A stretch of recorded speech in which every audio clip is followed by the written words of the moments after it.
What's up? It's your boy Sean P back again with another edition of Hip Hop Roundtable Reviews.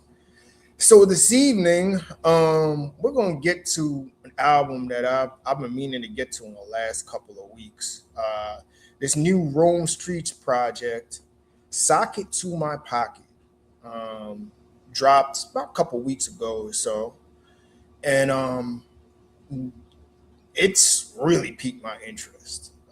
This album really um, took me back to a time like it takes it back to the classic era. I'll just say that, and I was really impressed how he put this together. And it's interesting because it's coming in the time period where the climate is kind of um, climate's turned up, given the new competition between upstate New York and New York City with Jadakiss and 38 Special, where Rome Streets, even though I don't know I've said this before, even though he's really from Queens, he represents Griselda, which is um, a movement that started upstate, West Side Gun, Benny the Butcher, and Conway the Machine, and it's part of that label that has put out phenomenal street music over the last decade, and it kind of gets into the narrative that upstate New York has carried New York street rap, for the last 10 years. So it's real apropos that we talk about this album because it definitely delivers on many levels. So let's get into it. Let's get to. Let me pull up the um, track list. Let's go. So Rome Street, "Sock It to My Pocket," um, and let's get right to it. So what did I like? I just like the feel of this whole album. It took me back to 1995. I don't know how they recorded this album because it felt like the recording, uh, the studio recording was actually done in an old, baseline studios back in Brooklyn, back in or in or Uptown back in 1995. You know what I mean? It sounds kind of scratchy. It sounds like kind of mixtape-ish, but he did that for effect. I just like the whole aura of this album, coming off uh, with that whole 1995 mid 90s hardcore street edge feel to it. You know what I mean?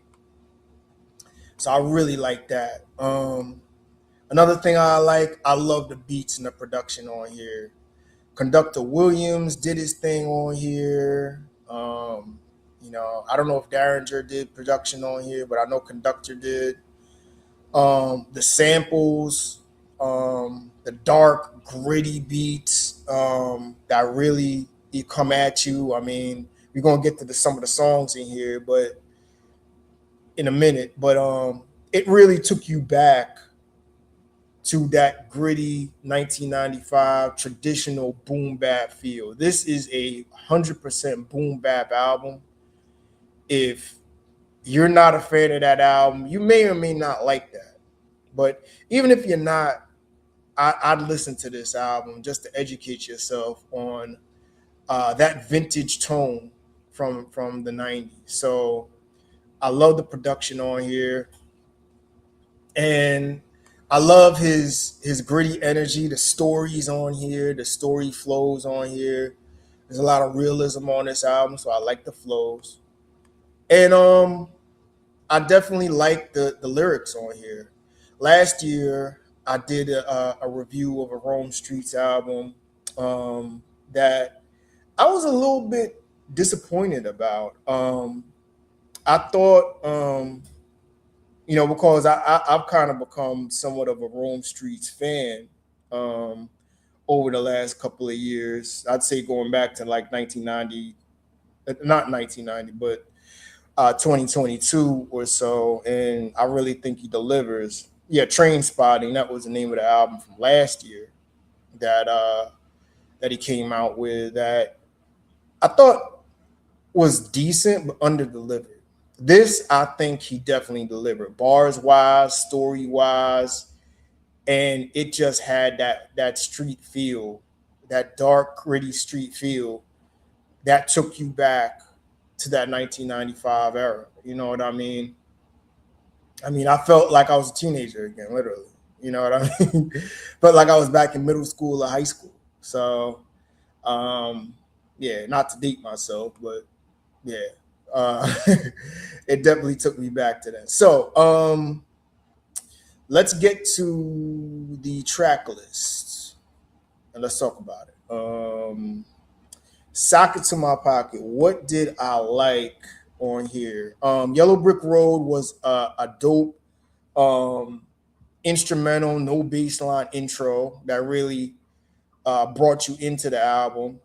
Then it goes right into Son of a Gun, which is another joint that really didn't have a hard bass line, but really delivered. You know what I mean? Delivered lyrically. Um, it just gave you that street energy, that street feel. Made you feel like it was summer in the 90s again. New York City, summertime, 1995, 1996. Then 95 Mega on Shrooms, which he's referring to Core Mega, which is I would say an underground legend, underground Queens legend of Mob Deep fame, of Firm fame. It was written. If you know, in 2001 there was an album called The Realness, which to me, in my opinion, is an underground classic. So yeah, so that might be one of the hardest songs on the album, and Styles P delivered. He definitely delivered on there with a feature. So I gotta go and say that one. Right into Belt to Ass, which has another dope sample on there, and 22, which was another melodic story type of record. I really like that joint. Then right into the dark, really dark Prada in the Polaroid with, let me get that out right. Prada in the Polaroid with Lloyd Banks, and Lloyd Banks delivered on that, a strong feature. And then Cocaine Cold Train, which was his first single off of there that he released that I really fuck with. That's one of my top 10 songs of the year.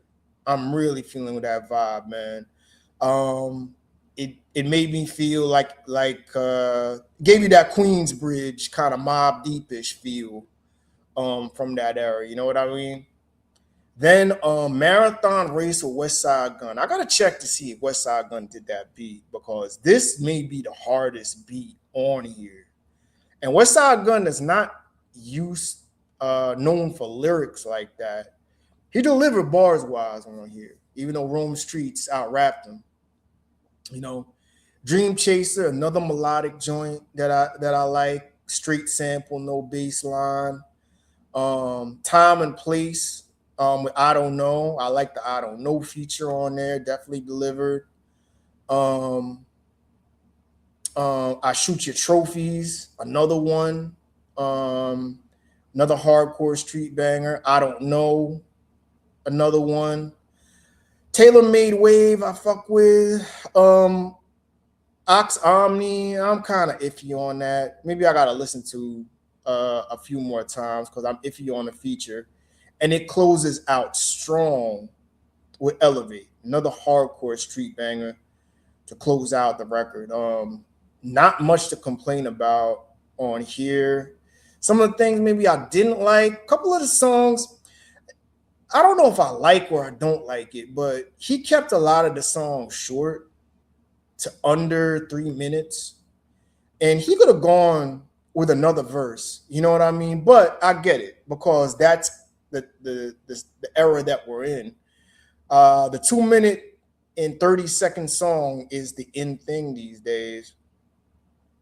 And you know, the traditional hip hop fan in me wants to see three verses like it was 1995, but I get it. You know what I mean? And it was still effective. He still got his point across. It was the right length. It wasn't too long. Uh, Oh, I'm sorry. He did this on Mass Appeal. I didn't even know that. I thought he was part of the Griselda crew.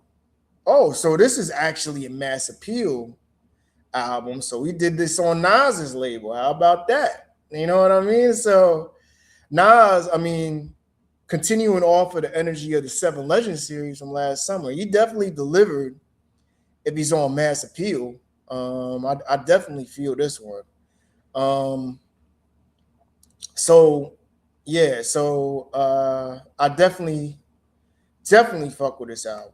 This album is going in definitely. So all right, let's sum it up. I'm ready to sum it up already. Lyrics, we're gonna go to strong 9 out of 10. The stories, the bars on here were on point. His diction was sharp. He's clear. You could understand him. Like, I think he did his thing and he gave you the right effect on this album, man. So I think lyrics wise, he definitely delivered on here. I go with a 9 out of 10.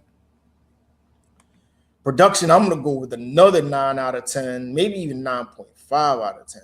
I think Conductor Williams did his thing. You know, it took you back to vintage 1995 boom bap beats, straight hardcore bass lines and samples. No big 808s, no trap cadence production, none of that.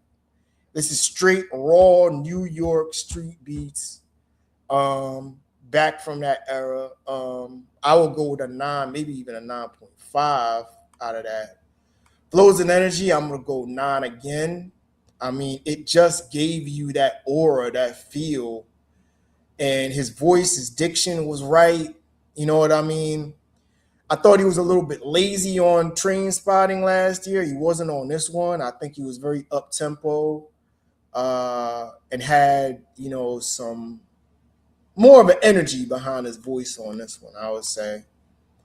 And the features, I got to go with about a 9 out of 10. Lloyd Banks, West Side Gun was not known for raps like that. Styles P, all delivered, all of them delivered in their own way. And I'm gonna go with a replay value of a solid 9, maybe 9.5. Yes, I think you know where I'm going with this one. I can't get enough of this album right now. I really can't. I actually gave it a rest for a couple of days, and I had to come back to it. You know, but the replay value is a 9 to 9.5. There's no question about that one. So, all right, so we're gonna go with the overall rating. What are we gonna do? Well, you already know where I'm going with it.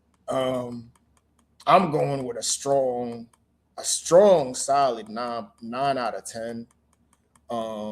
This definitely, I think right now, maybe my pole position for album of the year. I definitely think it's got all the makings of it. It's a boom bap album. I get it, and if you're under the age of 35, you're probably not going to like this, you know. But I think this was done with such detail and just the energy and the vibe of it all. Like, it's definitely an underground joint. I got to give it its props. It delivered on all ends, you know. And I think right now, this is my pole position for hip hop album of the year over Tierra Whack, which I think was an 8.5 to a 9 out of 10. Over T.I. and also over J. Cole. I think this album would be better than J. Cole's Fall Off album. I might come back. I'm gonna have to get Ansem on here. We may do a little what's the better listen between this and J. Cole's at sort of like a mid-year, you know, album of the year kind of battle, you know, or whatever. But this right now, this takes the cake. It's interesting he had a song 95 Mega on here. This album reminds me a little bit of the realness. It reminds me of like that Corn Mega Queensbridge type of feel from that era. Ironic, it's on Mass Appeal, which is Nas's label. Which I didn't even know that. I thought this was on Griselda Records because he's part of the Griselda crew. But man, did he deliver on this one. Rome Streetz, hats off to you. And regarding the whole upstate NYC thing, he's from Queens, but he reps a lot of those, you know, reps for Griselda and the upstate crew. You know, he's got features with both guys. I mean, Banks and Styles P are both legends from that era, and of course, West Side Guns on here. You know, from Griselda. I think I mean, I'm just gonna speak, you know, off the rip. I think people are trying to push this into a pick a side thing with upstate New York and New York City, and I'm starting to think it's a little bit corny now. You know what I mean? I get it that upstate deserves their shine. You know what I mean? But it's like, look, New York is strong when they all working together. You know, why don't you have one movement and come together to really bring New York back? You know what I mean? Really, the division between the two of them really isn't needed. You know what I mean? Like, and I think this really should be something between 38 Special and Jada Kiss. You know what I mean? That's really what this is about. Not really Jim Jones or Fat Joe and all of that. But I think the whole New York City and upstate New York, you know, is it going to be really a friendly competition, or is it just are we going to end up picking sides like we did with everything else in hip hop now? Whether it's Jay-Z and Drake, whether it's Drake and Kendrick Lamar, whether it's, I mean, it's almost like we're going too far with pick a side culture. But I'll just say this man delivered. I'm going with a strong 9 out of 10. Definitely check out Socket to My Pocket by not West Side Gun, by now I got the whole upstate thing on my mind. By Rome Streetz. And you know, I tell you what, man, he's one of the hardest right now as far as street MCs go. I would say Benny right now is number one because I think he's put out a strong couple projects this year. I would probably have to say Freddie Gibbs is still in there. I'll probably have to say Conway is number 3. Rome Streetz is number 4. And then 38 Special is number 5. Yes, I said that. I do think Rome Streetz, pound for pound, is better than 38 Special. I don't know if he's the puncher he is, but I think it's just the overall street aura you get from him with the stories, the punchlines, just the hard-hitting bars. I will go Rome Streetz over him. So, all right, you tell me what you think. Socket to My Pocket. I'll go with a strong 9 out of 10. And this right now is my pole position for Album of the Year. You let me know what you think in the comments. Make sure you like, share, subscribe to Hip Hop Roundtable Reviews. Also, check us out on Facebook. Hip Hop Roundtable presents the review. We got a lot of action going on in there, especially with the whole 38 Special, Jada Kiss, the Fool's Mate versus Aroma debate. We got a lot of things going on there. And I'm going to come back with some new content coming up shortly. You know what I mean? There's a lot of action going on. Hip hop. Jay-Z added another 2 shows to his tour, to his 30th 25th anniversary tour, which should be interesting. I mean, everything is pointing to a rollout to an album for Jay-Z, but we'll get to comments on that in upcoming weeks or what have you. So anyway, let me not ramble. Let's go to Rome Streetz, Socket to My Pocket. Definitely check that out. Strong 9 out of 10. And I will be back with some new content later on in the week. All right. Peace.